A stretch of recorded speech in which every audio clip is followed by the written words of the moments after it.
Now let's take a look at some ones that people do sometimes get confused about and will mix up. And those are from and to, between and. So these are two pairs of prepositions that usually go together. So these two pairs of prepositions have the same meaning. And both of them show when something starts and when it ends. So they show duration. That's how long something lasts. And we can use them in most situations interchangeably. That means we could say from and to, or we could say between and. So for example, if you're writing an essay and you want to show good variety in your vocabulary, then in, let's say, the first sentence, you could use from and to, and then in the second sentence, you could use between and. It's the same meaning, but you're showing how good your range of vocabulary is. Some examples then. I work from 9 a.m. to 5 p.m., or I work between 9 a.m. and 5 p.m. So it's the same. It's 8 hours. Or the movie runs for about 2 hours, so that would be from 8 p.m. to 10 p.m., or it would be between 8 p.m. and 10 p.m. And again, the duration, how long it lasts, is 2 hours. The next two prepositions to look at are until and since. And in my time as an IELTS examiner, this is one of the most common preposition mistakes that I heard. So let's pay attention carefully here. So until is used to show when an activity or a situation will end, and since is used to show when a situation or activity started, okay? And the important thing is that for both of these, that situation or activity is ongoing. That means it's happening now. So you can think about it like this. You're in the middle of that activity. If you're using until, it means you're looking forward to the end of the activity and you're saying when it will end. If you're using since, that means you're looking back to the start of the activity and talking about maybe how long you've been doing it. And often since is used to complain and say, oh, I'm so tired. I've been working since 6 a.m. this morning. But not always. It doesn't have to be a complaint. Let's see some examples. I will be working until 5 p.m. today. Now could be like 1 p.m. and we're looking into the future.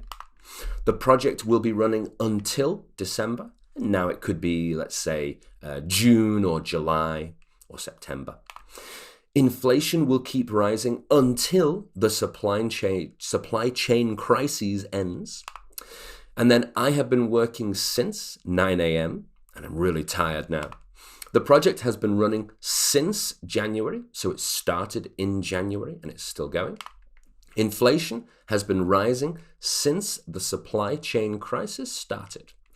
And something to note is that since is often used with the present perfect tense, all right? For example, I have been working here since 2015, for example. So you're looking back to the start and saying how long you've been doing that. Another example, I've been reading here since, or I had been living there since.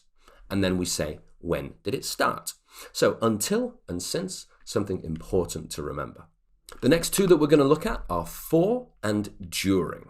So for is going to show how long something has been happening.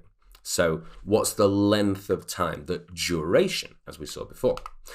But during is a little bit different. During is going to show the time that something was happening, but usually we'll then say something else happened. So during is like creating that situation, creating the background of the sentence, and we say something else happened in that time. And during doesn't show the duration. It doesn't show how long the thing was happening.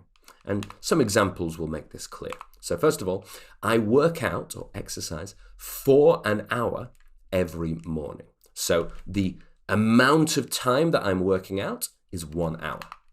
I've been working out for an hour already. So my My exercising started 1 hour ago and it's still going. For is another very common preposition that we use with the present perfect tense. I've been doing something.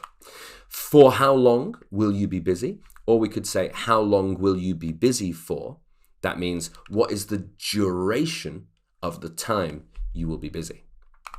Then, during my workout, so while I was working out, and we don't know if that was 10 minutes of exercise or 3 hours or a whole week. During my workout, I got a call from my neighbor. I lost 2 kilos during the first COVID-19 lockdown. I think that's probably the opposite experience of most people. Most people would say, I gained 5 kilos during the first lockdown.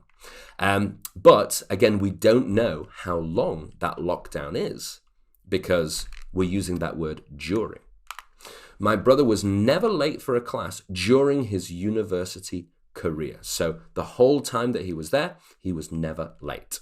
The next preposition we're going to review is by. Now, by is very versatile. That means it's very flexible. It can do many different things, okay? It can be used to show who or what is responsible for something, who did something, or it can show the manner that something was performed. That means the way that we do something. And we'll see some examples. So, Macbeth was written by William Shakespeare. The song was written by an unknown singer. So that's showing who was responsible. And then we travel to work by train or by walking. So that is the way that we do it, the manner. I fixed the internet by restarting the router. So that was the way that I fixed it, my method. By waking up earlier, you can get an extra hour of peace and quiet before the kids wake up, which sounds like a good suggestion. Now let's do a quick review of with and without. So with is, again, very versatile. It's a great word to add to your vocabulary. Very flexible. It can do a lot of things. So it can be used to show, the obvious one, who you were accompanied by, who was with you. It can also show the possession of something. That means when something has something, a pizza with lots of cheese, for example. Or it can show an object that was used to perform an action. So what do you do this thing with? Let's see some examples. And of course, without is the opposite meaning. So I went to play football at the park with Joe. So me and Joe did it together. Joe twisted his ankle, so we'll play without him today. Bad luck, Joe. We need to move to a city with less crime. So this is the example of the possession. So the city has a lot of crime. We want to find a city with less crime. We want to live in a city without crime and poverty. I made this menu with Photoshop and Canva. Those were my tools that I used. That's how I finished this job. Without any software, I'm not sure you can design the menu. And the final preposition that we're going to review in this video is about. So about is when we're talking more about a topic. We're expanding. And a good phrase that you can learn is on the topic of. So it has the same meaning as about. Let's see some examples. The book is about bravery, love, and redemption. On the topic of bravery, this is a fantastic book. All right. Let's watch a documentary about travel tonight. On the topic of travel, let's watch a travel documentary tonight.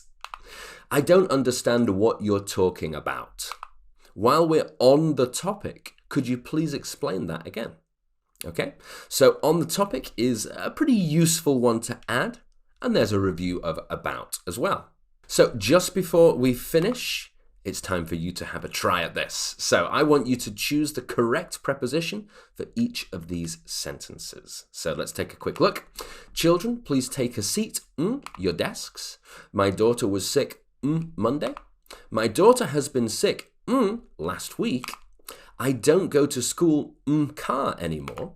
I learned Spanish my university career. Be careful about that one. School holidays start Wednesday.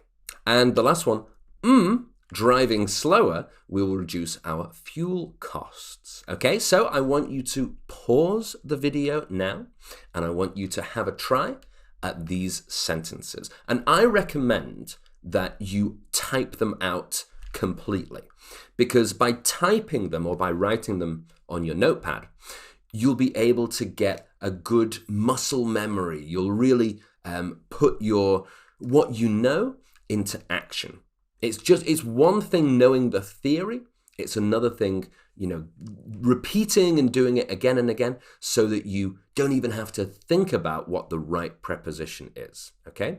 Prepositions and lots of grammar are all about repeating, repetition, doing it again and again so that you get good muscle memory, all right? So pause the video, have a try now. All right, let's take a look. So, children, please take a seat at your desks. My daughter was sick on Monday. I think those two were pretty easy. Let's take a look at some more difficult ones. My daughter has been sick since last week. So her sickness started last week. The present perfect tense, as we said before. I don't go to school by car anymore. I learned Spanish during my university career.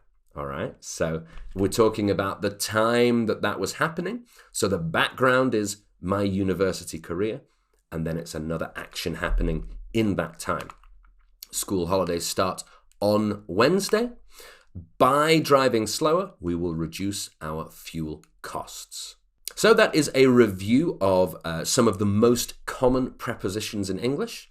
I hope you found that useful. Of course, as always, any questions, you can send me a message and I'll be waiting with another review in the next video. See you then.